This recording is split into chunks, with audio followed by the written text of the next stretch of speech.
الحمدللہ رب العالمین والصلاة والسلام علی سید الانبیاء والمرسلین ومن تبعہم بإحسان الی یوم الدین، اما بعد۔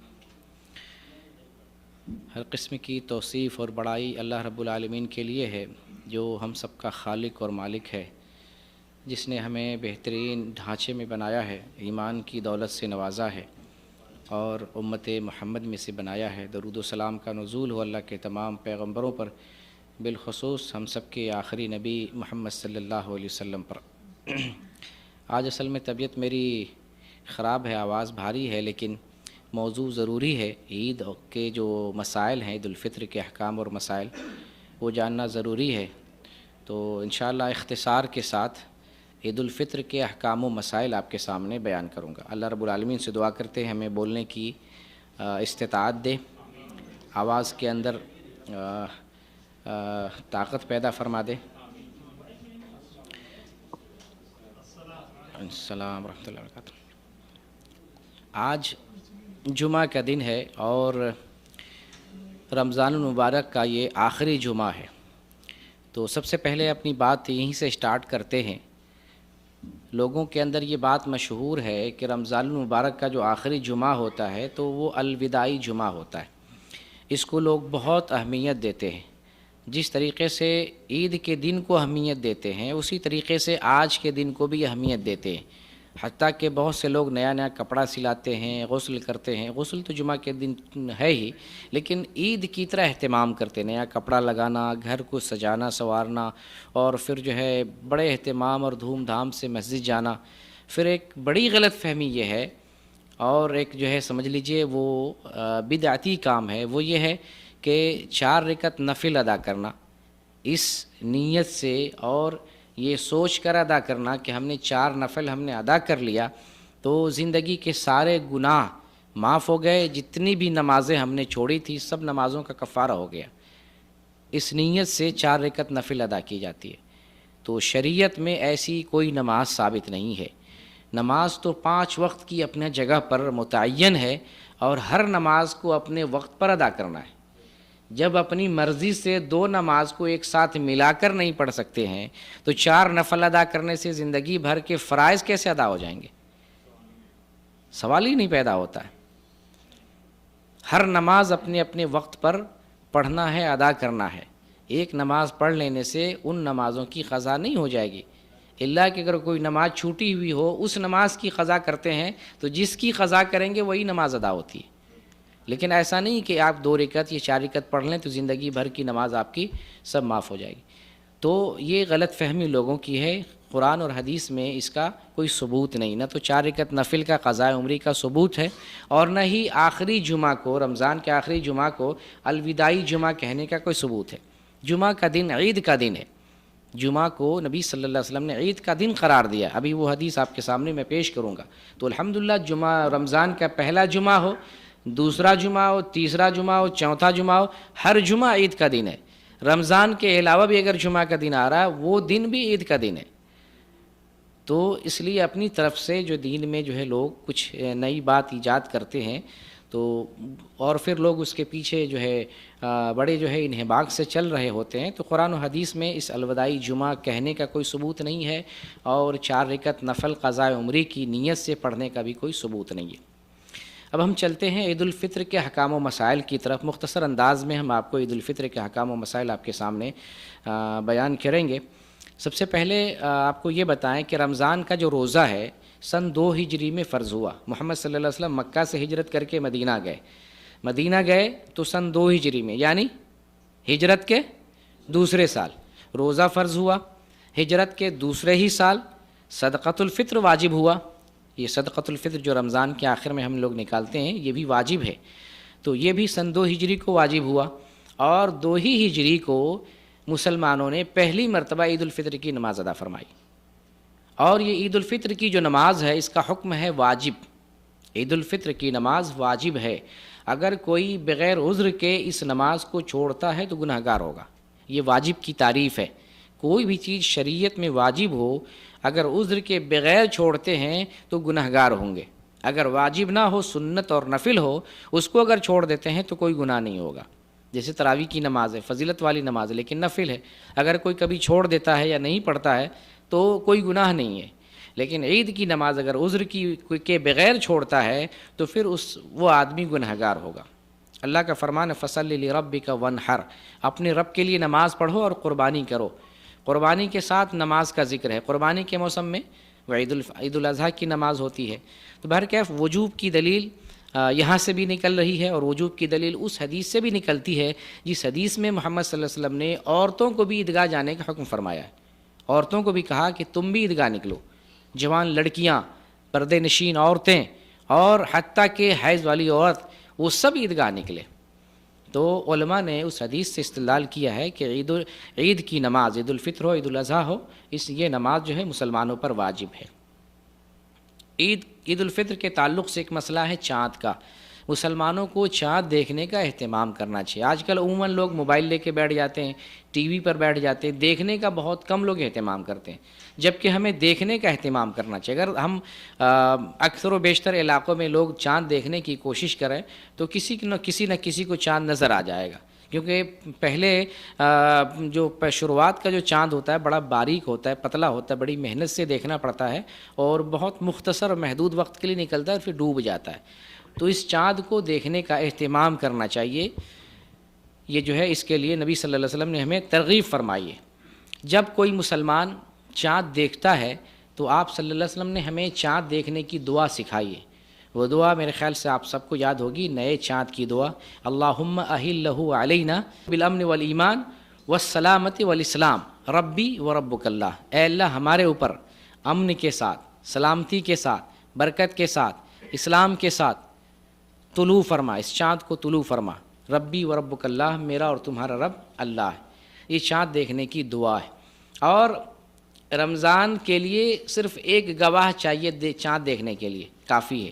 رمضان کا چاند اگر ایک مسلمان، عادل مسلمان دیکھ لیتا ہے تو اس کی گواہی مانی جائے گی۔ رمضان کے علاوہ بقیہ مہینوں کے لیے 2 عادل گواہ چاہیے۔ چاند اگر دیکھتا ہے 2 گواہ اگر ہو تو اس کی گواہی مانی جائے گی اور لوگوں کو حکم دیا جائے گا کہ یہ چاند ہو گیا ہے۔ لیکن رمضان اگر ہے، ایک عادل مسلمان گواہی دے دے تو اس کی گواہی تسلیم کر لی جائے گی۔ اب آتے ہیں فطرانہ کی طرف۔ اس مسئلے کو تھوڑا دھیان سے سمجھیں۔ فطرانے کا مسئلہ، عید الفطر کے تعلق سے فطرانے کا مسئلہ، یہ فطرانہ واجب ہے۔ صدقۃ الفطر، جیسے زکوٰۃ نکالتے ہیں اپنے پیسوں میں سے، تجارت میں سے، زکوٰۃ کی اشیاء میں سے زکوٰۃ نکالتے ہیں، تو سیم یہ بھی زکوٰۃ ہے، زکوٰۃ الفطر ہے یہ، اور یہ واجب ہے ہر مسلمان کی طرف سے، چھوٹا ہو، بڑا ہو، بیمار ہو، عورت ہو، مرد ہو، تمام مسلمانوں پر۔ زندہ ہے، حی ہے، تو ایک دن کا بھی بچہ ہو، پیدا ہو گیا، اس دن سے لے کر کتنوں بھی عمر دراز ہو، سب کے اوپر زکوٰۃ الفطر واجب ہے۔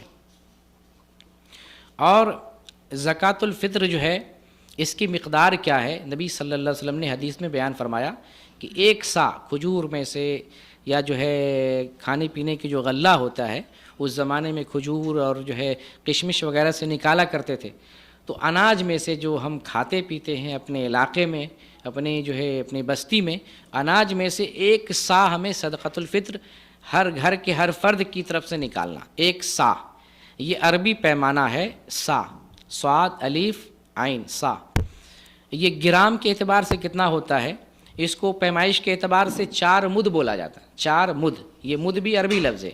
جیسے دونوں ہاتھ کو ملائیے اور اس ہاتھ میں جتنا دانہ آئے، جتنا چاول آ جائے، گیہوں آ جائے، جتنی مقدار میں آئے، 4 مرتبہ آئے، اس کو ہم کہتے ہیں 1 سا۔ 1 مرتبہ لیے 1 مد، 4 مرتبہ لیے 4 مد، یہ 1 سا کے برابر ہوتا ہے۔ تو ہاں، یہ سوال آپ کا بہت، تجھے بیٹھے بیٹھے یہ سب سوچتے رہتے ہیں ماشاءاللہ۔ تو اس میں اس کا جواب یہ ہے کہ معتدل انسان، معتدل، نہ زیادہ بڑا ہو نہ زیادہ چھوٹا انسان ہو، درمیانی قسم کا انسان ہو، تو اس کا اگر ہاتھ ہو لگ بھگ 544 گرام بنتا ہے، یعنی 544 گرام، ½ kg سے تھوڑا سا زیادہ بنتا ہے ایک لپ میں۔ اور ٹوٹل جو پھر اس کو کیلکولیٹ کرتے ہیں 1 سا کو گرام کے اعتبار سے اگر کیلکولیٹ کرتے ہیں تو پھر علماء نے مختلف اقوال بیان کیے ہیں 1 سا گرام کے اعتبار سے کتنا ہوگا۔ بعض لوگ کہتے ہیں 2 کلو 40 گرام، ایک قول یہ، دوسرا قول ہے 2 کلو 100 گرام، تیسرا قول ہے 2 کلو 175 گرام، اسی میں ایک قول ہے 2 کلو 751 گرام، بعض لوگ 2.5 کلو کے آس پاس مانتے ہیں، 2.5 کلو کے آس پاس، اور زیادہ تر اسی پر عمل ہے، تقریباً 2.5 کلو، اور بعض علماء 3 کے جی بھی مانتے ہیں۔ تو عرب کنٹری میں 3 کے جی کے حساب سے نکالا جاتا ہے۔ جب آپ بقالے میں جائیں گے عید الفطر کے موقع سے دیکھیں گے 3 کے جی کی کیس ملے گی آپ کو، تو یہاں کے عرب علماء جو ہے بعض 3 کے جی مانتے ہیں، تو 3 کلو تک ہے، لیکن جنرلی 2.5 کے جی نکالا جاتا ہے۔ تو ایک آدمی کی طرف سے کم از کم ہمیں ایک سا نکالنا ہے، لگ بھگ 2.5 کلو، تو گھر میں جتنے لوگ ہیں ان تمام لوگوں کی طرف سے ہمیں 2.5 کلو کے حساب سے فطرانہ نکالنا پڑے گا۔ اچھا، جہاں پر ہیں فطرانہ بہتر ہے وہیں پر دیں جس جگہ آپ رہ رہے ہیں، لیکن اگر یہاں ضرورت مند آپ کو نظر نہ آئے یا یہاں سے زیادہ ضرورت مند کسی اور علاقے میں آپ کو نظر آئے تو اپنا فطرانہ ان کو بھیج سکتے ہیں۔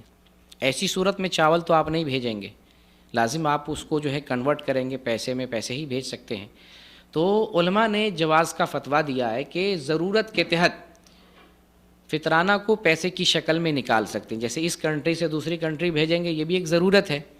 اور اس کے علاوہ انسان جو ہے اپنے گاؤں سماج میں کسی آدمی رشتہ دار میں سمجھ رہا ہے اس کو پیسے ہی کی ضرورت ہے، تو مجبوری میں اس کو پیسہ دیا جا سکتا ہے۔ پیسہ کس حساب سے دیں گے؟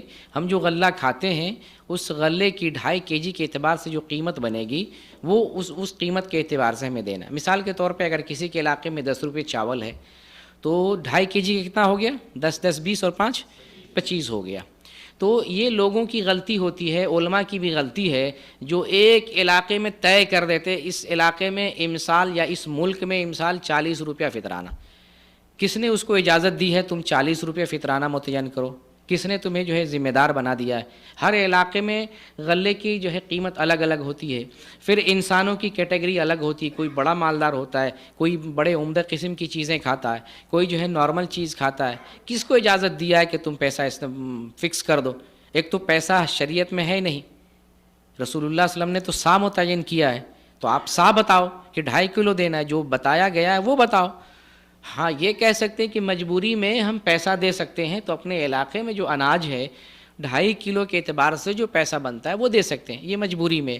لیکن اعلان کر دینا پاکستان میں آج یہ اس امسال اتنا ریٹ ہے، انڈیا میں امسال اتنا ریٹ ہے، حتیٰ کہ یہاں تک ظلم ہوتا ہے کہ پاکستان میں بیٹھنے والا سعودی عرب کا بھی حساب بتا رہا ہوتا ہے، بیٹھا ہوا ہے پاکستان میں، سعودی عرب کا حساب بتاتا ہے کہ سعودی عرب میں اتنا ریال جو ہے فطرانہ ہے۔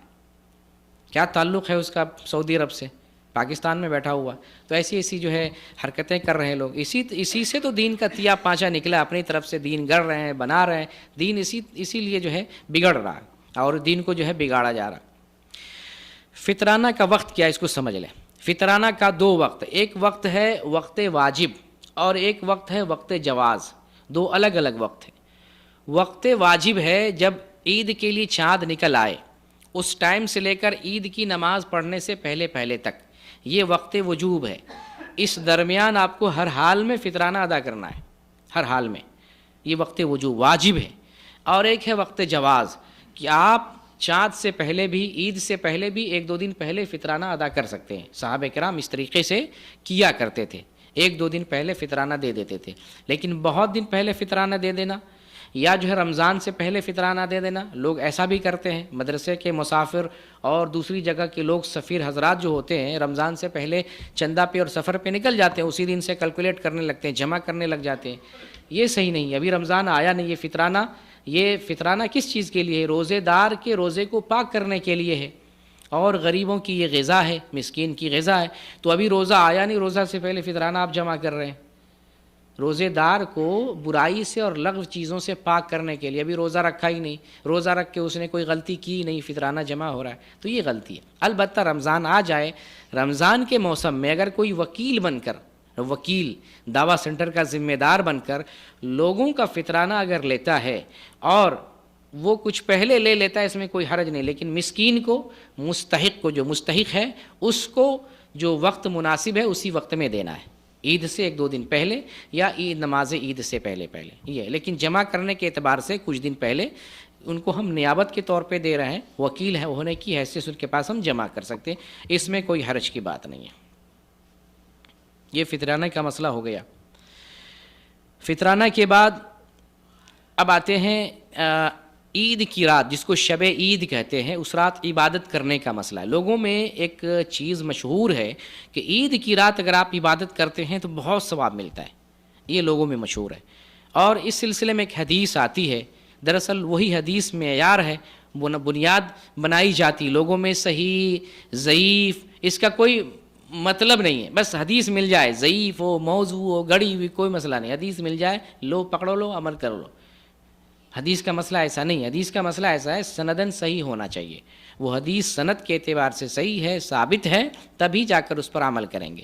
ایک جو حدیث آتی ہے کہ نبی کریم صلی اللہ علیہ وسلم ارشاد فرماتے ہیں، جس نے عید الفطر اور عید الاضحیٰ کی دونوں راتوں کو اجر و ثواب کی نیت سے اللہ تعالیٰ کے لیے قیام کیا تو اس کا دل اس دن مردہ نہیں ہوگا جس دن لوگوں کے دل مردہ ہو جاتے ہیں۔ شیخ البانی نے اس روایت کو سخت ضعیف کا اور ضعیف ابن ماجہ کے اندر درج کیا ہے۔ ابن ماجہ تو حدیث کی کتاب سمجھے ہوں گے آپ، تو شیخ البانی نے کیا کیا ہے، ابن ماجہ کے اندر جو ضعیف حدیث تھی ایک جگہ کر دیا، اس کا نام انہوں نے رکھا ضعیف ابن ماجہ، اور اس کتاب کے اندر جو صحیح حدیث تھی اس کو ایک الگ کتاب میں جمع کیا، اس کا نام رکھا صحیح ابن ماجہ۔ اس حدیث کو کہاں درج کیا ہے؟ ضعیف ابن ماجہ میں۔ بہرکیف یہ حدیث ضعیف ہے، اور ایسی کوئی صحیح دلیل نہیں ہے جس دلیل کی بنیاد پر ہم یہ کہہ سکتے ہیں کہ شب عید کی عبادت افضل ہے۔ ہاں جنرلی جیسے ہر رات عبادت کرتے ہیں اس رات بھی عبادت کر سکتے ہیں، ممانعت کی کوئی دلیل نہیں ہے۔ شب عید میں بھی عبادت کر سکتے ہیں، عید کی رات میں بھی قیام اللیل اور تہجد پڑھنا چاہیں پڑھ سکتے ہیں، ممانعت نہیں ہے۔ لیکن کوئی یہ کہے کہ آج کی رات عبادت کرنا زیادہ فضیلت ہے، زیادہ ثواب کا کام ہے، تو یہ کسی بھی صحیح حدیث سے ثابت نہیں ہے۔ اب عید الفطر کے تعلق سے ایک مسئلہ تکبیر کا ہے، تکبیر پڑھنے کا، اللہ کا ذکر اور اللہ کی بڑائی بیان کرنے کا۔ جب چاند رمضان کے بعد عید الفطر کا چاند نظر آئے تو چاند نظر آنے سے لے کر عید کے دن تک، عید کی نماز تک ہمیں تکبیر پڑھنا چاہیے، اللہ کی بڑائی بیان کرنا چاہیے۔ الحمدللہ ہماری جو عید ہوتی ہے وہ اللہ کی بڑائی ہوتی ہے، ہم پٹاخے نہیں چھوڑتے ہیں، ہم جو ہے شور اور ہنگامہ نہیں مچاتے، ہم دیوالی نہیں مناتے۔ جیسے دیکھیں نا آپ، جو بناوٹی عید لوگوں نے جن کو بنایا، بناوٹی عید، جیسے شب معراج سمجھ لیں یا جشن عید میلاد النبی سمجھ لیں، بناوٹی عید جو لوگوں نے بنایا اس میں پٹاخے چھوڑتے ہیں، اس میں جھنڈیاں لگاتے ہیں، جلوس نکالتے ہیں، اس میں ہنگامہ مچاتے ہیں، اس میں ڈانس تک کیے جاتے ہیں۔ لیکن یہی فرق ہے کہ جو اصلی عید ہوتی ہے وہ اپنی شکل سے بھی عید پہچانی جاتی ہے کہ یہ عید اصلی ہے۔ عید الفطر میں ہم کوئی جھنڈی نہیں لگاتے، کوئی گھوڑے کا جلوس نہیں نکالتے ہیں، کوئی اس میں جو ہے رنگ رلنیاں اور ڈانس اور اس طرح کی چیز، قوالی اور کوئی غلط حرکت نہیں کرتے۔ یہی فرق ہے اصلی عید میں اور نقلی عید میں۔ عید دو ہی صحیح ہے، عید تو جن کی پرانی عادت رہی ہوگی تو پھر جو ہے وہ ہو سکتا ہے اسی راستے پہ، اور اگر کوئی یہاں پھوڑ دے کوئی وہاں پھوڑ دے، نوجوان آدمی غلطی سے پھوڑے تو وہ اس کا مسئلہ الگ ہے۔ لیکن کوئی منظم انداز میں جماعت کی شکل میں ایسا کر رہا ہے تو اس کا پرانا دھندا رہا ہوگا۔ لیکن جو قرآن و حدیث والے، صحیح دین پر عمل کرنے والے، وہ ایسا کبھی نہیں کر سکتے ہیں۔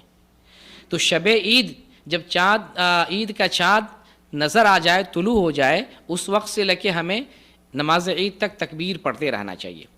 تکبیر کے الفاظ کیا ہیں جو صحیح حدیث میں وارد ہیں؟ صحیح حدیث سے میں صحیح اذکار آپ کے سامنے بیان کرنا چاہتا ہوں۔ پہلا ذکر، اور اس ذکر کو علامہ البانی نے ارواء الغلیل کے اندر ذکر کیا ہے اور اس کی سند کو صحیح قرار دیا ہے۔ کون سا ذکر ہے؟ اللہ اکبر، اللہ اکبر، لا الہ الا اللہ، واللہ اکبر، اللہ اکبر، وللہ الحمد۔ یہ تو میرے خیال سے بہت مشہور ہے اور یہ سندن صحیح ثابت ہے۔ جس بھائی کو نہ یاد ہو اس کو یاد کر لے، اللہ اکبر، اللہ اکبر، لا الہ الا اللہ، واللہ اکبر، اللہ اکبر، وللہ الحمد۔ اس کو بار بار، یہی اگر ایک ہی بار اسی کو پڑھتے ہیں، ہمیشہ بار بار پڑھتے ہیں، یہ بھی کافی ہے۔ لیکن متعدد اذکار آئے ہیں تو متعدد ذکر کرنے سے متعدد قسم کی اللہ کی بڑائی بیان ہوتی ہے۔ اور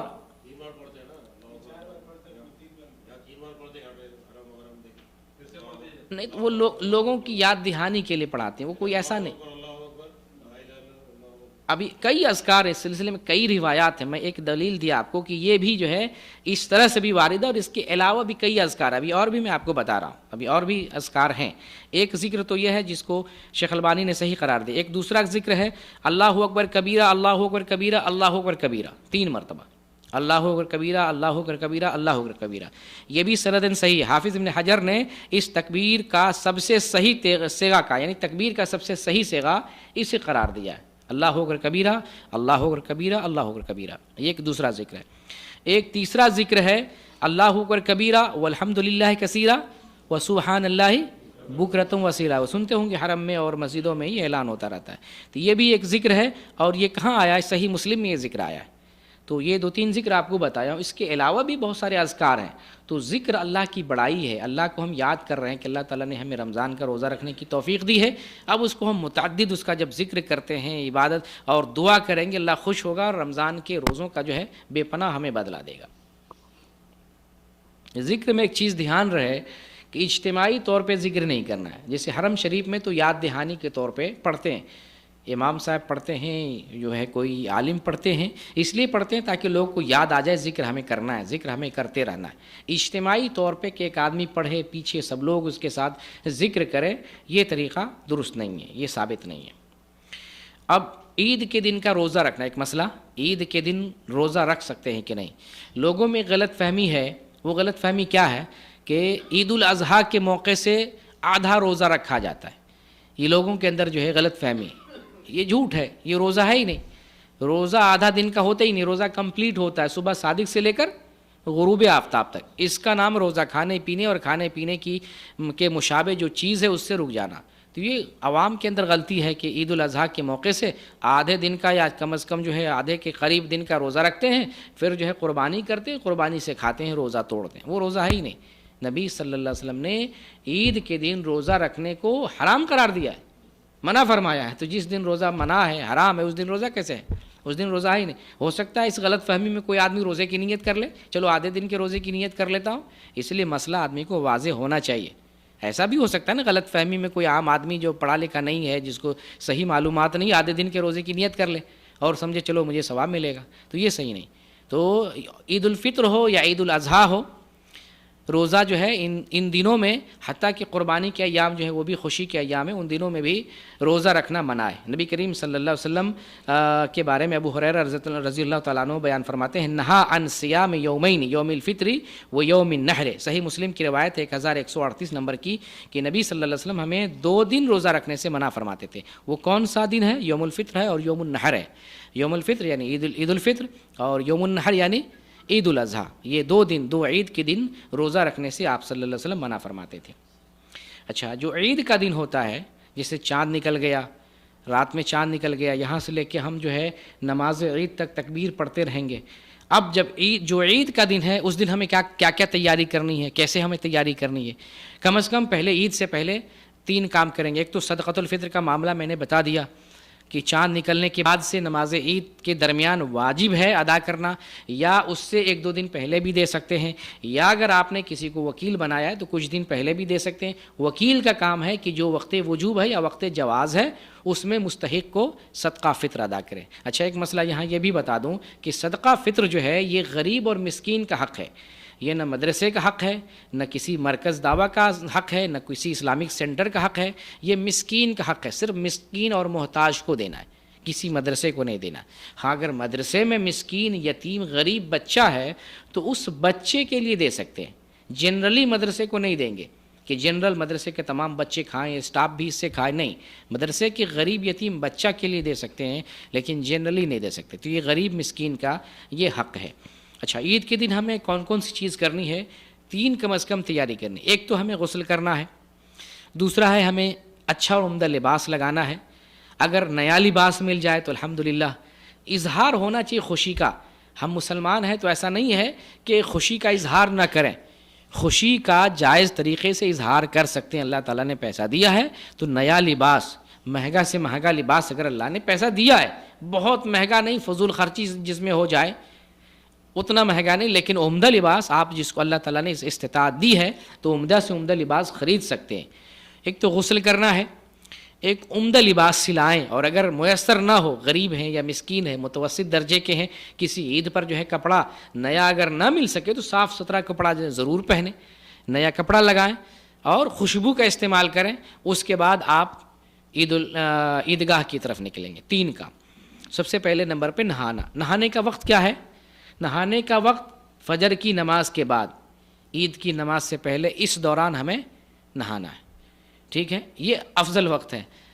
لیکن ہو سکتا ہے مشکل ہو جائے فجر کی، کیونکہ آدمی تو پوری تیاری کر کے فجر کی نماز میں جاتا ہے. تو اگر کسی طرح کا کوئی مسئلہ ہے، سچویشن اگر جو ہے ایسی ہے کہ یہ فجر کی نماز سے پہلے ہی نہانا ہے، جیسے کسی کے گھر میں پانی کا انتظام بہت کم ہوتا ہے، یا ایک ٹیوب ویل ہے اور گھر میں کافی سارے لوگ ہوتے ہیں، یا ایک حمام ہے اور بہت سارے گھر میں لوگ ہیں، تو لازماً ان کو پہلے سے نہانا ہے. تو اس میں کوئی حرج کی بات نہیں. اگر کوئی فجر کے بعد نہاتا ہے تو اچھی چیز ہے. اگر کوئی کسی طرح کی مجبوری ہے، فجر سے پہلے نہا لیں گے اور وہ نہانا بھی کفایت کر جائے گا. اس کے بعد صاف ستھرا عمدہ لباس. نبی صلی اللہ علیہ وسلم کس طرح کا لباس پہنتے تھے؟ سفید لباس. سفید لباس کا استعمال کریں. یہ نبی صلی اللہ علیہ وسلم کو پسند ہے. کالا بھی لگا سکتے ہیں، دوسرا بھی لگا سکتے ہیں. جو بالکل لال رنگ کا ہو وہ ممنوع ہے.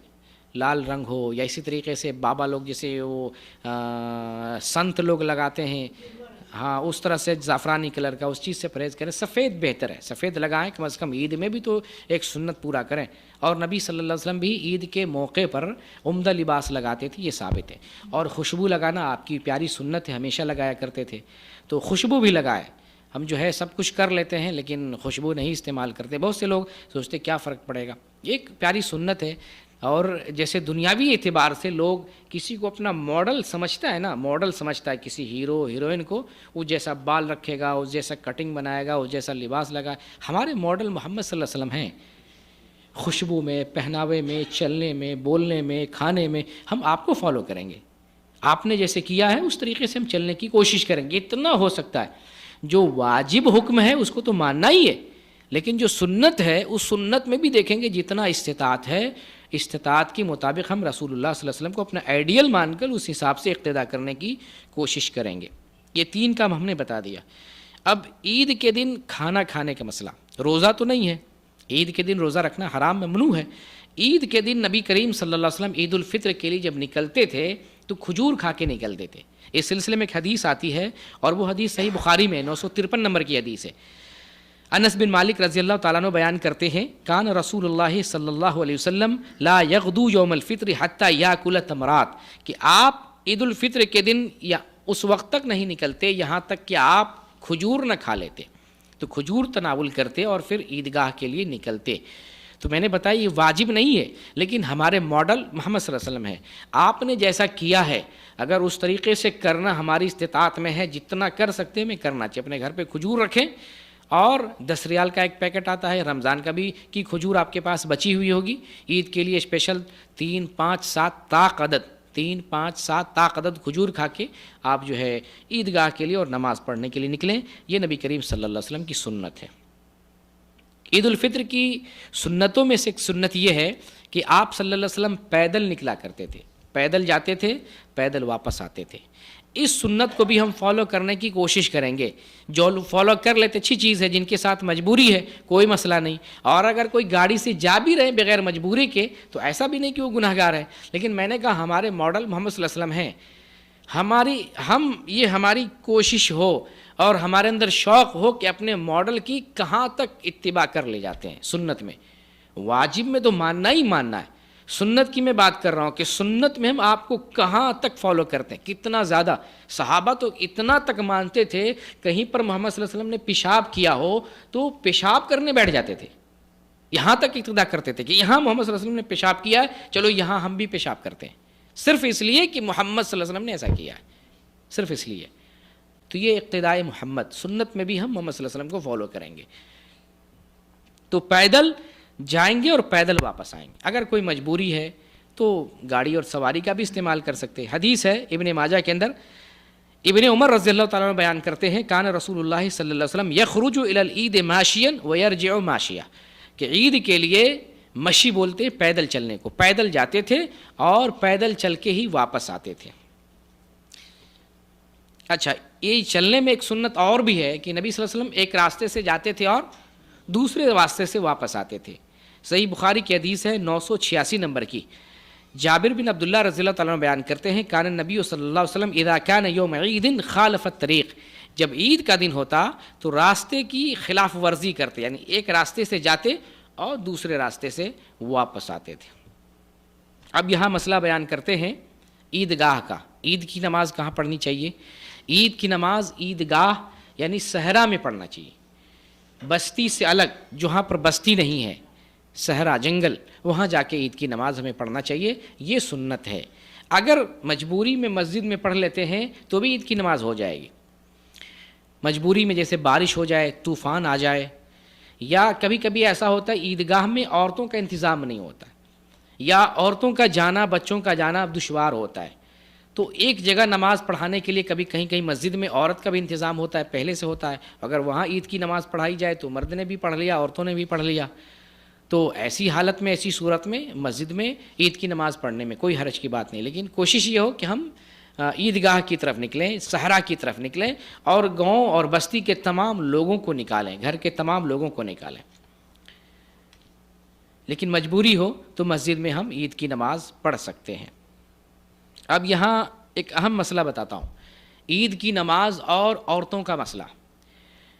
عید ہی ایک دن، دھیان سے سنیں، عید ہی ایک ایسا دن ہے جس دن تمام مسلمان جمع ہوتے ہیں، بچہ ہو، بوڑھا ہو، بیمار ہو، تکلیف میں ہو، مصیبت میں ہو، حیض میں ہو، عورت ہو، مرد ہو، ہر کوئی اس دن نکلتا ہے اور ایک جگہ جمع ہوتا ہے. اور ایسا نبی صلی اللہ علیہ وسلم نے حکم دیا ہے. افسوس ہے کہ اس پر مسلمانوں میں متعدد طبقات میں عمل نہیں کیا جاتا، عورتوں کو عیدگاہ نہیں لے جایا جاتا ہے. میں حدیث پیش کرتا ہوں، صحیح بخاری میں ہے 324 نمبر کی، صحیح مسلم میں ہے 890 نمبر کی. ام عطیہ رضی اللہ تعالیٰ عنہ بیان کرتی ہیں کہ نبی کریم صلی اللہ علیہ وسلم ہمیں عورتوں کو حکم دیتے تھے کہ عورتوں کو عید الفطر کے لیے اور عید الاضحیٰ کے لیے عیدگاہ لے کے جاؤ، جوان لڑکیوں کو لے کے جاؤ، اور حیض والی عورتوں کو لے کے جاؤ، پردہ نشین عورتوں کو لے کے جاؤ. تو ام عطیہ بیان کرتی ہیں اللہ کے رسول کچھ عورتیں ایسی بھی ہوتی جن کو جلباب نہیں ہوتا ہے.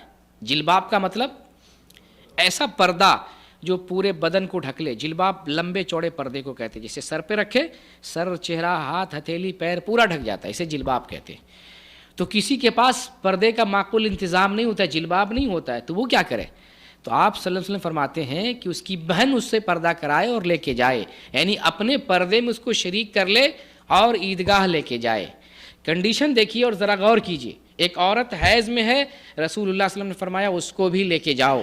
وہ نماز تو نہیں پڑھیں گی لیکن مسلمانوں کی دعوت میں اور دعا میں شریک ہوں گی، خیر میں شریک ہوں گی. یہاں تک کہ اسلام میں پردہ واجب اور ضروری ہے. نبی صلی اللہ علیہ وسلم نے اس عورت کو بھی کہا لے کے جاؤ جس کے لیے پردے کا انتظام نہیں، جلباب نہیں ہے. دوسری عورت پردہ کرائے لیکن لے کے جاؤ. گویا کہ جو معذور عورت ہے اور جس کے پاس پردے کا انتظام نہیں ہے، یہ بڑا کریٹیکل کنڈیشن ہے، پردہ نہیں اور پھر بھی رسول کہیں کہ ان کو بھی لے کے جاؤ. اسی حدیث سے پتہ چلتا ہے کہ عید کی نماز واجب ہے. یہاں سے بھی کئی نقطے نکلتے ہیں کہ عورت مرد کے ساتھ عید کی نماز پڑھ سکتی ہے، جب عیدگاہ میں پڑھ سکتی ہے تو مسجد میں پڑھ ہی سکتی ہے. عیدگاہ تو اوپن ہوتا ہے. جب عیدگاہ میں عورت نماز پڑھ سکتی ہے مردوں کے ساتھ تو پھر مسجد میں پڑھ سکتی، بلا شبہ پڑھ سکتی ہیں. بس یہ کہ انتظام آج کے حساب سے انتظام مسجد میں عورتوں کے لیے علیحدہ ہونا چاہیے. تو کنڈیشن دیکھیں، یہ وہ دن ہے جس دن ہر قسم کے مسلمانوں کو، بچہ، بوڑھا، جوان، عورت، مرد، سب کو ایک جگہ جمع ہونا ہے. اس میں افسوسناک پہلو ان لوگوں کے لیے ہے جو اپنی عورتوں کو عیدگاہ کے لیے نہیں نکالتے ہیں، سنت کی خلاف ورزی کرتے ہیں. بزرگ کی بات کتنا مانتے ہیں، پیر نے کہہ دیا تو چھوڑیں گے نہیں، امام نے کہہ دیا تو چھوڑیں گے نہیں، قرآن چھوڑ دے، حدیث چھوڑ دے، نبی کا فرمان چھوڑ دے، لیکن پیر نے کہہ دیا تو چھوڑیں گے نہیں. ہمارے امام نے، پیر صاحب نے کہا، یہاں رسول کی بات ہے تو مانتے نہیں. دین کو لوگوں نے اپنی منمانی بنا لیا. یہ حدیث بخاری سے بتا رہا ہوں، صحیح مسلم سے بتا رہا ہوں، اپنی طرف سے نہیں بتا رہا ہوں. اور آپ صلی اللہ علیہ وسلم کا فرمان. اب بتائیے سنی کون ہے، اصلی سنی کون ہے؟ جو سنت پر عمل کرے ٹھیک وہ اصلی سنی ہے. جو ہلہ اور شور مچائے وہ ہے، ہلہ کرنے سے ہوتا ہے. چور جب آگ لگا دیتا ہے وہی ہلہ کرتا، آگ لگ گئی، تو ایسے ہی سنی ہے، شور مچاتے بس. اصلی سنی بنے، سنت پر عمل کریں گے تو اصلی سنی ہوں گے۔ چیلنج کرتے ہیں، بخاری شریف اگر کھول کے سامنے رکھ دیجئے، بخاری شریف کی جو ہے 500-600 حدیثیں، ہزاروں حدیثیں ایسے ہوں گی جن پہ وہ خود عمل ہی نہیں کرتے ہیں، عمل ہی نہیں کرتے، سنی کیسے جب سنت پہ وہ عمل نہیں کرتے ہیں۔ ہزاروں حدیثیں ملیں گی صحیح بخاری، یہ جو ہے جلوس منانے والے اور جو ہے شور مچانے والے، یا حسین اور یا علی اور یا فلاں یا غوث یا بابا کہنے والے ہزاروں حدیثیں پر عمل نہیں کرتے۔ بخاری شریف کھول کے سامنے رکھ دیجئے، میں روزے کی حالت میں بتا رہا ہوں، بخاری شریف سے بخار آتا ہے، نام سن کے ہی بخار آتا ہے۔ قربان جائیے امام بخاری رحمۃ اللہ علیہ پر کہ صحیح حدیث کو جمع کر کے ایک جگہ جو ہے امت کی حفاظت کی ہے، صحیح حدیث کو جو ایک جگہ جمع کر دیا ہے۔ تو بہرکیف عید کا دن وہ دن ہے جس دن گھر کے تمام افراد کو جانا چاہیے، اور جو گاؤں محلے اور بستی کے جو ذمہ دار حضرات ہیں، میں ان سے مخاطب ہوں کہ آپ اپنی بستی میں عورتوں کے لیے بھی انتظام کریں، عیدگاہ میں عورت کے لیے انتظام کریں، تاکہ لڑکیاں، جوان لڑکیاں، بوڑھی عورتیں، حائضہ عورتیں، سب لوگ عید میں حاضر ہوں اور سب ایک ساتھ عید کی نماز پڑھیں، تو خوشی کی طرح نظر آئے گی، خوشی محسوس ہوگی کہ ہاں ہم نے مسلمانوں کی جماعت کے ساتھ نماز پڑھی، عید کی نماز پڑھی ہے۔ جہاں ابھی تک انتظام نہیں، انہیں کوشش کرنی چاہیے، اگر اس مرتبہ انتظام نہیں ہے تو مسجد ہی میں مرد اور عورتیں ایک ساتھ عید کی نماز پڑھ لیں، عورتوں کے لیے سیپریٹ انتظام ہو مسجد میں اور مرد کے لیے سیپریٹ ہو، وہیں پر عید کی نماز پڑھ لیں۔ آئندہ سال اگر ابھی کر سکتے ہیں تو ابھی امسال کریں، نہیں تو اگلے سال کوشش کریں عورت مرد سب لوگ ایک ساتھ عید کی نماز پڑھیں۔ ساتھ ساتھ یہاں یہ بھی معلوم ہو رہا ہے عورت کی عید کی نماز مردوں کے ساتھ اکیلے نہیں ہے، اکیلے عورت الگ سے عورتیں عید کی جماعت بنا کے پڑھ رہی ہیں، عید کی نماز پڑھ رہی ہیں، وہ نماز صحیح نہیں ہے، سنت کے خلاف ہے۔ عورت بھی اگر عید کی نماز پڑھے گی تو کس کے ساتھ پڑھے گی؟ مردوں کے ساتھ پڑھے گی، عیدگاہ جا کر مردوں کے ساتھ، الگ سے عورتوں کی عید کی نماز نہیں ہے۔ تو یہ تو عورت کا مسئلہ اور عید کے تعلق سے مسئلہ واضح کیا گیا۔ اب آتے ہیں نماز عید کی طرف، عید کی نماز کی طرف۔ پہلے عید کی نماز کا میں وقت بتاؤں، آپ سمجھیں مسئلے کو، دین کی ریالٹی کو سمجھیں، حقیقت کو، سچائی کو، دلیل سے، دعویٰ سے۔ نبی صلی اللہ علیہ وسلم کا فرمان ہے کہ جو ہے کوئی بھی نماز جب سورج بلند ہو جائے، 1 نیزہ یا 2 نیزہ بلند ہو جائے تو اس کے بعد نماز پڑھو، یہ نبی صلی اللہ علیہ وسلم کا فرمان ہے۔ یہ فرمان کوئی بھی نفل نماز ہو، عید کی نماز ہو، بقرعید کی نماز ہو، کوئی بھی نماز ہو، تمام نماز کے لیے یہ جب 1 نیزہ یا 2 نیزہ، قدر رمح یعنی 1 نیزہ کے برابر، جب اتنا بلند ہو جائے، ایک آپ دیکھے ہوں گے سورج نکلنے کا ایک ٹائم ہوتا ہے، پھر نکل کر بلند ہونا، جتنی دیر میں بلند ہو جائے اتنے دیر انتظار کرنا ہے، اس کے بعد آپ صلاۃ الضحیٰ پڑھیں، نفل نماز پڑھیں، یا جو ہے کیا کہتے ہیں عید کی نماز پڑھیں، عید الاضحیٰ کی نماز پڑھیں، کوئی بھی نماز، اتنا جب سورج بلند ہو جائے تب۔ اچھا، اس کا اندازہ کیسے لگائیں گے؟ اس کا اندازہ سمپل سا، آپ تو تقویم وغیرہ، کیلنڈر وغیرہ دیکھتے ہوں گے، پیپروں میں بھی نکلتا ہے سن رائز، سن سیٹ، آپ دیکھے ہوں گے، آپ دیکھ لیں پیپر میں سن رائز کتنا ہے، آج کی ڈیٹ میں سن رائز کتنا ہے، مثلاً 6 بجے سن رائز ہے، 6 بجے اگر سن رائز ہے تو یہ جو 1 نیزے کے برابر سورج بلند ہو جائے تب نبی نے فرمایا نماز پڑھو۔ 1 نیزہ اس زمانے میں کتنا ہوتا تھا؟ لگ بھگ 10-12 بالش، جس کو وہ لگ بھگ 1 میٹر کہہ سکتے ہیں، 1 میٹر۔ جب سورج جس وقت 6 بج رہا ہے، سورج نکلا، اس ٹائم سے لے کر کے 1 نیزہ کے برابر یعنی 1 میٹر کے برابر سورج آ جائے، آنکھوں سے نظر آئے 1 میٹر ہو گیا، اب آپ نماز پڑھ سکتے ہیں، نفل نماز پڑھ سکتے ہیں۔ یہ اتنا میں کتنا ٹائم لگے گا؟ 10 منٹ لگ بھگ لگتا ہے، کم از کم اگر 15 منٹ بھی کر لیتے ہیں کوئی مسئلہ نہیں، 10 منٹ میں یہ معاملہ حل ہو جاتا ہے۔ نہیں، 20 منٹ بہت ہو گیا، 10 منٹ جو ہے آپ تطبیق دے کے دیکھیں نا، ہمارے پاس حدیث ہے اور ہم غور کر لیں گے، سورج نکلے گا، ایک دن کھڑے ہو کے دیکھ لیں گے۔ لوگ یہ تو ہے نا کوا کان لے گیا تو کہتے رہتے ہیں، لیکن کوا تو حقیقت میں کان لے کے بھاگتا نہیں ہے، لیکن شور مچانے والے مچاتے رہتے ہیں۔ تو بہرکیف تو یہ جو ہے عید کا وقت کون سا ہے؟ یہی وقت عید الفطر کے لیے بھی ہے، یہی وقت عید الاضحیٰ کے لیے بھی۔ ہمارے یہاں ڈیفرنس کیا جاتا ہے، عید الفطر میں جو ہے تاخیر کرتے ہیں اور عید الاضحیٰ میں جلدی کرتے ہیں تاکہ گوشت کھانا ہے، روزہ بھی رکھے ہوئے اور بھوک بھی لگے ہوئے۔ بتائیے کون سا روزہ رکھے ہوئے آپ؟ تو یہ دونوں میں کوئی ڈیفرنس نہیں، ایک ہی چیز ہے، سیم ہے، اور الحمدللہ یہاں پر اس سنت پر جو ہے عمل کیا جاتا ہے، ایک ہی ٹائم پہ نماز پڑھی جاتی ہے۔ فجر کی نماز پڑھی گئی، جیسے سورج نکلتا ہے، سورج نکل کر جب بلند ہو جاتا ہے 10 سے 15 منٹ کے بعد نماز ادا کر لی جاتی ہے۔ تو الحمدللہ یہاں سنت پر عمل ہوتا ہے. ہماری یہاں بھی کوشش ہونی چاہیے کہ سنت پر جو عمل کیا جائے. لیکن اگر خیال کیا جاتا ہے بوڑھے آدمی بھی نہا لیں, سب معذور بھی نہا لیں, سب لوگ اکٹھا ہو جائیں, نیا نیا لباس پہن لیں, پھر جو ہے وہ حلوے اور سب سوئیاں بنا لیں, پھر اس کی وجہ سے جھنجھٹ ہوتا ہے, تاخیر ہو جاتی ہے. ورنہ کوشش یہ ہو کہ سنت کے مطابق نماز صحیح وقت پر ادا کی جائے. اب آتے ہیں نماز کا طریقہ. ہم آپ سے بتاتے ہیں نماز کا طریقہ کیا ہے. نماز عید کی نماز کا طریقہ وہی نماز کا طریقہ عید الفطر کے لیے بھی ہے, وہی نماز کا طریقہ عید الاضحیٰ کے لیے بھی. وقت بھی وہی ہے, طریقہ بھی وہی ہے. کیسے ادا کریں گے؟ عیدگاہ میں ادا کریں گے, اور نماز عید سے پہلے اور نماز عید کے بعد کوئی سنت کوئی نفل نہیں ہے. نہ اس کے لیے کوئی اذان ہے نہ کوئی اقامت ہے. لیکن اگر کوئی آدمی یا جو اگر عید کی نماز مسجد میں ہو رہی ہے اور مسجد میں آپ داخل ہو رہے ہیں تو تحیۃ المسجد پڑھ سکتے ہیں. عید کی نماز سپوز ڈیٹ بارش کی وجہ سے مسجد میں ہو رہی ہے, یا سعودی عرب میں بھی بہت ساری جگہ پہ عید کی نماز مسجدوں میں ہوتی ہے عورتوں کی وجہ سے, سہولت کی وجہ سے. تو مسجد میں اگر عید کی نماز پڑھ رہے ہیں تو مسجد میں داخل ہونے کی وجہ سے 2 رکعت تحیۃ المسجد پڑھیں گے. لیکن اگر آپ عیدگاہ میں یا جو ہے صحرا میں پڑھ رہے ہیں تو وہاں پھر کوئی سنت نہیں پڑھیں گے, جا کے بیٹھ جائیں گے اور ذکر جو ہے تکبیر وہ پڑھتے رہیں گے. ٹھیک ہے. نماز عید صرف 2 رکعت ہے, اور یہ عید کی نماز واجب آپ کو بتا دیا. یہ حکم کیا ہے؟ وجوب کا حکم رکھتا ہے. 2 رکعت نماز ہے. 2 رکعت نماز کیسے پڑھیں گے؟ جو امام صاحب ہیں, حدیث میں ہے نبی کریم صلی اللہ علیہ وسلم جو ہے جمعہ کی نماز اور عید کی نماز میں سورۃ الاعلیٰ اور سورۃ الغاشیہ کی تلاوت فرماتے تھے, اور کبھی آپ نے سورہ قاف اور سورہ قمر بھی تلاوت فرمائی ہے. تو یہ سورت جو ہے امام کو پڑھنا چاہیے. اس کے علاوہ بھی اگر پڑھتے ہیں تو کوئی حرج کی بات نہیں. لیکن بات وہی آتی ہے کہ ہمارے مقتدی اور پیشوا محمد صلی اللہ علیہ وسلم ہے, جہاں تک سنت میں آپ کی جو ہے پیروی کرنے کا موقع ملتا ہے, کر سکتے ہیں, استطاعت ہے, ہمیں کرنا چاہیے. 2 رکعت نماز ہے. 2 رکعت نماز میں پہلی رکعت میں 7 تکبیر ہے, اور دوسری رکعت میں 5 تکبیر ہے. یہ تکبیر کب ہے؟ جب ہم قیام کی حالت میں ہوتے ہیں. 7 اور 5 12 تکبیر ہے. تکبیر کے سلسلے میں متعدد روایات بھی ہیں, متعدد اختلافات بھی ائمہ کے درمیان. بعض ائمہ کچھ کہتے ہیں, بعض ائمہ کچھ کہتے ہیں, لیکن زیادہ راجح اور مناسب قول جو ہے قوی یہی معلوم ہوتا ہے کہ 12 تکبیریں ہیں. پہلی رکعت میں 7 تکبیر ہے اور دوسری رکعت میں 5 تکبیر ہے. اچھا, کیلکولیٹ کیسے کریں گے 7 کا اور 5 کا؟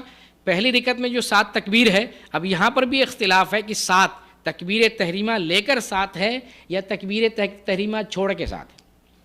عرب کے علماء کہتے ہیں تکبیر تحریمہ لے کر 7 ہے, اور ہمیں بھی جو ہے ایسے ہی بات راجح نظر آتی, یہی بات قوی معلوم ہوتی مجھے بھی, اور میں نے اس پر ایک مضمون بھی لکھا ہے.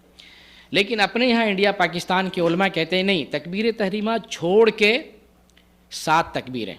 بہرکیف کوئی مسئلہ نہیں, اس کے اندر جو اور بھی اختلافات ہیں ائمہ کے درمیان تو اس میں وسعت ہے, کوئی زیادہ جو ہے بڑا مسئلہ نہیں ہے. اور دوسری رکعت میں جو 5 تکبیر کا مسئلہ ہے, تو جب سجدے سے اٹھ رہے ہیں وہ تکبیر تو الگ ہے, کھڑے ہونے کے بعد جو ہے 5 تکبیر امام الگ سے کہیں گے. اور ہر تکبیر پہ ہاتھ اٹھانا, رفع الیدین کرنا, یہ حدیث سے ثابت ہے, رفع الیدین کرنا چاہیے. تو یہ 2 رکعت نماز کا مسئلہ ہے. 2 رکعت نماز اس طریقے سے ہمیں ادا کرنا ہے. مقتدی جو ہے پیچھے وہ تو جو ہے سورت نہیں پڑھیں گے, لیکن مقتدی کو جو ہے کم از کم سورۃ الفاتحہ پڑھنا ہے, کیونکہ یہ نماز کا رکن ہے. عید کے اندر خطبہ یہ مسنون ہے. جمعہ کے دن خطبہ واجب ہے, 2 رکعت نماز کے برابر جمعہ کا خطبہ, اور عید کے دن خطبہ واجب نہیں ہے, یہ مسنون ہے. خطبہ سننا جو ہے واجب نہیں ہے. اگر کوئی چاہے تو خطبہ سنے, اور اگر کوئی چاہے تو لوٹ جائے, لیکن چونکہ خطبہ واعظ اور نصیحت پر مبنی ہوتا ہے اس لیے ہمیں خطبہ سننا چاہیے. نبی کریم صلی اللہ علیہ وسلم فرمان, من احب ان ينصرف فلينصرف ومن احب ان يقيم للخطبہ فليقم. جو جسے پسند ہے کہ جو ہے لوٹنا پسند ہے وہ لوٹ جائے, اور جو ہے خطبہ کے لیے ٹھہرنا چاہتا ہے وہ ٹھہر جائے. خطبہ جو ہے عید کے لیے ایک ہی خطبہ ثابت ہے. جیسے جمعے کے خطبے کے لیے بیٹھتے ہیں پھر کھڑے ہوتے ہیں 2 خطبہ ہے, عید کے لیے ایک ہی خطبہ ہے, اور اس میں ممبر کا استعمال نہیں ہے. بغیر ممبر کے ایک خطبہ دینا ہے اور کھڑے ہو کر دینا ہے. اور پھر اس کے بعد خطبہ کے بعد بعض مقامات پر اجتماعی دعا کی جاتی ہے, ہاتھ اٹھا کر کے سب لوگ ایک دعا کرتے ہیں, تو یہ ثابت نہیں ہے. ہاں، چونکہ جو ہے رمضان کا مبارک مہینہ گزرا ہے، عید کا دن ہے، خوشی کا دن ہے، تو امام صاحب کو کیا چاہیے کہ جو خطبہ دے رہے، واعظ و نصیحت دے رہے، خطبہ کے آخر میں ختم کرنے سے پہلے مسلمانوں کے رمضان کے روزے کی قبولیت کے لیے، مشکل دور ہونے کے لیے، مسلمانوں کی خیر و بھلائی کے لیے اسی خطبہ میں، خطبہ کے آخر میں دعا کر دینا چاہیے. تو انشاءاللہ سنت بھی، مطلب ہے کہ اس میں کوئی حرج بھی نہیں اور سنت کی کوئی مخالفت بھی نہیں ہوگی. اگر الگ سے دعا کرتے ہیں اجتماعی شکل میں تو اس کی کوئی دلیل نہیں، اور ہمیں دین پر عمل کرنے کے لیے دلیل چاہیے، دلیل نہیں ہے تو ہمیں اس پر عمل نہیں کرنا چاہیے. عید کے دن اگر جمعہ پڑ جائے، جمعہ کی نماز پڑھیں گے یا ظہر کی نماز پڑھیں گے، تو اس میں حدیث میں اس کی دلیل ملتی ہے کہ اگر عید کے دن جمعہ آ جائے تو جمعہ کی نماز بھی پڑھ سکتے ہیں اور ظہر کی نماز بھی پڑھ سکتے ہیں، یعنی جمعہ چھوڑ کے ظہر کے بھی نماز پڑھ سکتے ہیں، اس کی اجازت ہے. عید کے دن کسی کی نماز چھوٹ جائے، عید کی نماز 2 رکعت ہے نا. ایک حدیث آتی ہے اگر کوئی آدمی 1 رکعت امام کے ساتھ پالے تو جماعت کا ثواب ملتا ہے. یہ حدیث معلوم ہے آپ کو، کوئی بھی نماز، ظہر کی نماز ہو، عصر کی نماز ہو، فجر کی نماز ہو، 1 رکعت مل جائے تو جماعت کا اجر مل جاتا ہے. لیکن اگر 1 بھی رکعت نہ ملے تو پھر جماعت کا اجر اسے نہیں ملا، جماعت پانے کا. شریک ہونے کا جو مل سکتا ہے، چلو امام کے ساتھ اگر آخر میں تشہد اخیر میں گیا ہے، شرکت کا اجر جو ہوتا ہے وہ مل جائے گا، لیکن جماعت کا اجر کب ملے گا؟ کم از کم 1 رکعت وہ پائے. وہی مسئلہ یہاں پر بھی ہے. عید کی نماز میں کوئی لیٹ سے آیا، آخری رکعت میں آیا، لیکن 1 رکعت وہ پا لیا ہے، عید کی جماعت اسے مل گئی، اب کھڑے ہو کر کے 1 رکعت پڑھ کے بیٹھے گا، لیکن اسی طریقے سے. کیسے؟ جیسے امام نے پڑھا تھا، پہلی رکعت میں 7 امام نے پڑھ لیا ہے، اب یہ 2 رکعت پڑھے گا تو کتنے؟ 5 تکبیر کہہ کر کے نماز پڑھے گا. اس لیے طریقہ لوگوں کو بھی معلوم ہونا چاہیے. ایسا نہیں کہ امام صاحب نے جان لیا ہماری چھٹی، پتہ چلا کھڑے ہو گئے اور سوچ رہے ہیں کیا کرنا ہے. ابھی اس وقت اس ٹائم تو فون لگا نہیں سکتے ہیں، کسی مولانا کو واٹس اپ تو کر نہیں سکتے، پھنسے بیچ میں. جی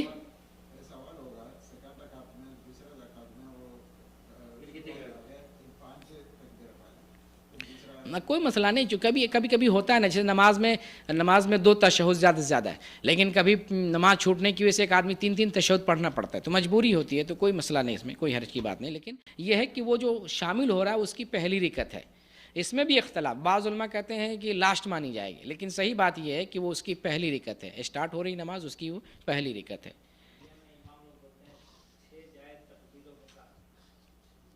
جی بہت کچھ بولتے ہیں، رہنے دیجیے، بولنے دیجیے. تو عید کی نماز ایک مسئلہ بھی میں نے بتایا، 1 رکعت پا لیا ہے تو جماعت مل گئی. اچھا اگر کوئی آدمی کوئی رکعت نہیں ملی ہے، پوری جماعت چھوڑ گئی، یا تشہد کے آخر میں آ رہا ہے، یا ابھی راستے میں ہے، گھر ہی میں بھی تھا اور عید کی نماز ختم ہو گئی، یا اس کو عید کی نماز کا وقت پتہ ہی نہیں تھا، عید کی نماز ہو گئی، لوگ ریٹرن ہو رہے تو پتہ چلا، ایسی کنڈیشن میں کیا کرے گا وہ؟ ایسی کنڈیشن میں وہ بھی عید ہی کی نماز پڑھے گا، عید کی طرح عید کی نماز پڑھے گا. ایک آدمی ہو، چند آدمی ہو تو جماعت بنا لے، ایک اکیلا آدمی ہو تو عید کی طرح عید کی نماز پڑھے، 7 تکبیر اور قرآن کی صورت مطلب صورتیں پڑھ کے اسی طریقے سے پھر جو ہے 5 تکبیر، دوسری رکعت پڑھے، عید کی طرح عید کی نماز پڑھے. اور خطبہ دینے کی ضرورت نہیں، کیونکہ خطبہ جو ہے لازم اور ملزوم نہیں ہے، تو عید کی طرح نماز پڑھ لے گا. اس میں اختلاف، بعض علماء کہتے ہیں کہ 4 رکعت نماز ادا کرے گا.